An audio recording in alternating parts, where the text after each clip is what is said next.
childhood favorites. You gotta love them.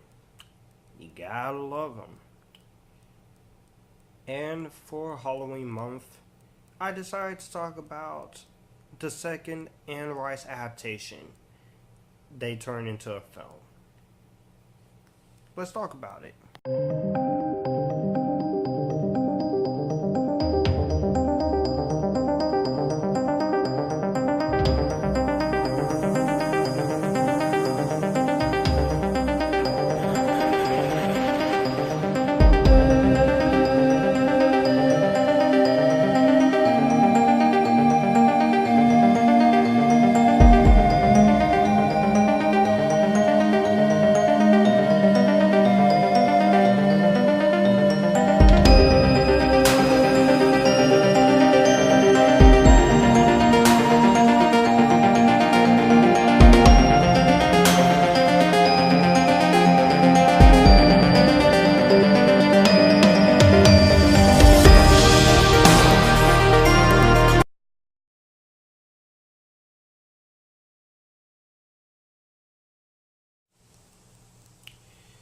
Queen of the Damned stars Stuart Townsend, Margaret Moreau, Paul McGann, Vincent Perez, and this is the second and last movie to star the actress singer Aaliyah, as she would die 6 months before this film was released in 2002.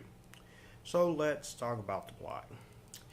The plot of Queen of the Damned is the vampire Lestat has awakened from his decades of sleep by the sound of a rock band, and he decides to take over as the lead singer. So he reinvents himself as a rock star in the contemporary American music scene. Not only that, he is promoting his first and only live concerts, and he reveals the existence of vampires and taunts the others of his kind in his interview. Thereon, we have Jessie Reeves. She's a researcher for the paranormal studies group Talamasca, and she's intrigued by Lestat's music after hearing one of his songs, and she tells the group that he is really a vampire, but no one believes her, and her mentor decides to tell her they know what he is, and that a vampire named Marius made him, as we see in flashbacks. And she reads the journal, and in the journal we see how he's turned to a vampire, and she's not very happy with it. Also in those flashbacks, we get to see how Lestat's discovered for music, and his music awakens Akasha, who is the queen of all vampires and the queen of all who are damned. And we find out a little bit of her backstory too, and her backstory basically is that she was once a vampire, just hunting, just taking people's lives. So how he awakes Akasha, and she was the first vampire, and so Marius tells him that Akasha used to rule the world with her vampire king, Inko, and they nearly drank the earth dry when they ruled over Egypt, and so Inko lost his will to drink blood of other vampires, and without her king, she also lost hers, and then they became living statues. Then the music reawakens her, and of course, so she inspires her desire to make Lestat her king, and her power is so great that all the immortal vampires has to stand against her if they want to survive. But she wants them to join her or suffer defeat. And so this does lead into a climax where whoever drinks the last of her blood will not survive. And so, not only the vampires have to stop Akasha, but we also have a romance going on with Lestat and Jesse. There, I just described the synopsis of this movie in my version. Queen of the Damned has always been one of my favorite horror films growing up. And it's one of my favorite movies of all time. Now, I know this is not a masterpiece, but compared to other vampire movies, good or bad, especially the Twilight series, which are bad movies but guilty pleasures, but still flawed,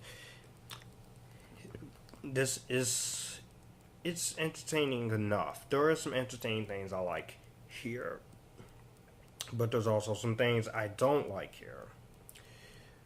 For one, I feel like this movie, while it is a loose adaptation of the third novel in the Vampire Chronicles series, I feel like adding the elements from the Vampire Lestat novel does kind of question you a little bit. And for the longest time, I was confused on, was this a sequel to Interview with the Vampire or was this a prequel? But now you know. And now I'm more older, and now I know.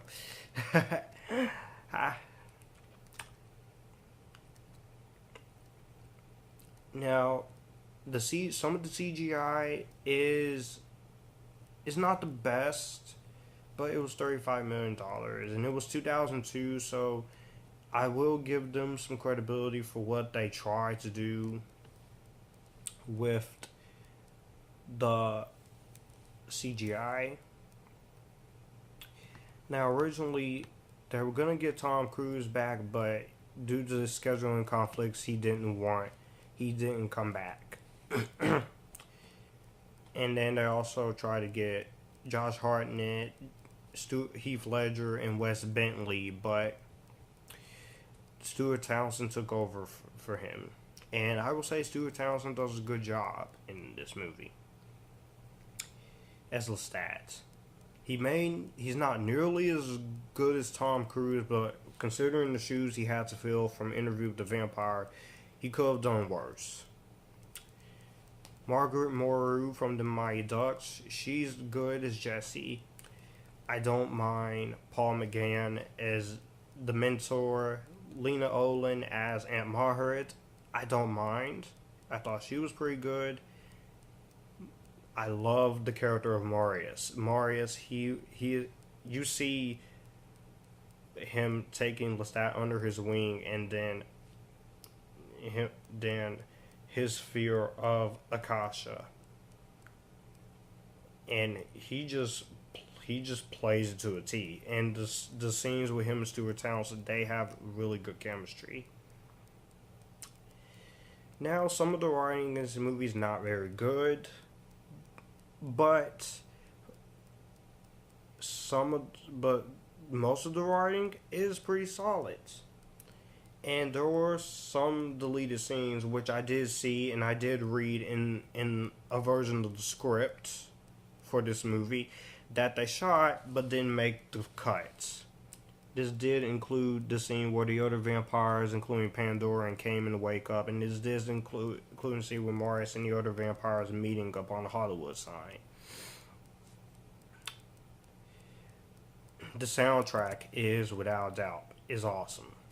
Love the soundtrack, written by Jonathan Davis and by Richard Gibbs, and the score is well done by these two. And I always loved the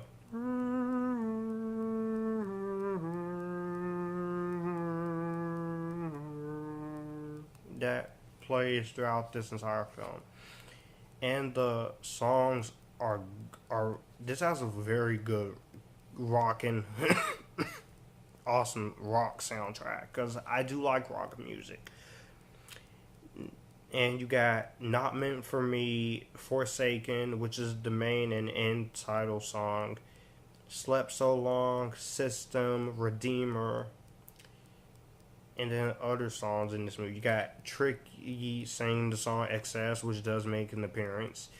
Down with the Sickness. And the songs, Jonathan Davis, he couldn't sing them. So the vocals were re-recorded by Wayne Static of Static X, David Draymond of Disturbed, Chester Bennington, aka the leader of Linkin Park, may he rest in peace, and rest in peace to Wayne Static, Marilyn Manson, and Jay Gordon of Orgy. But all of the songs are very catchy. I love the concert scene, and I love the vampire action too. Now I know Anne Rice, she does not like the film, but sometimes you are gonna have to make changes in order for a movie version of your source material to work. And the one who wrote the Mary Poppins book, she didn't like the changes made. But guess what? They work for the better with the Mary Poppins movie, and I'll get to that before Mary Poppins returns. Now, I know what you're about to say. How did the singer, actress Aaliyah did? This was sadly her second and last film. Because before she died, she was going to be in the Matrix sequels, and she was going to take part in the Sparkle remake, which that went over to Jordan Sparks, and that movie didn't get released until 2012. Aaliyah's performance as Akasha, her brother did come in and finish it for her, and I have to give him a round of applause too for doing that, because that was a sister thing, that was a sibling thing, and that was a nice thing to do. Now, she already shot her scenes, but they needed another voice to blend in with her voice for it to get that Egyptian voice that the movie needed. And he really did a good job with filling in for doing additional ADR work. And the performance of Aaliyah, this is my favorite performance of her, because second would be Romeo Must Die. But it's a shame that she did pass away so young, because she could have been in other movies today, and she could have been releasing more songs today. But death just comes for the wrong people at the wrong time. Overall, Queen of the Damned 2002 is a guilty pleasure. Like I say, it does have its problems with some of the CGI, some of the writing, and adding stuff from the other book, The Vampire Lestat. But it's enjoyable enough, and I can still watch it. And it's still one of my favorite horror films, and it's one of my favorite guilty pleasures. So I'm willing to give this movie, I'm going to do it.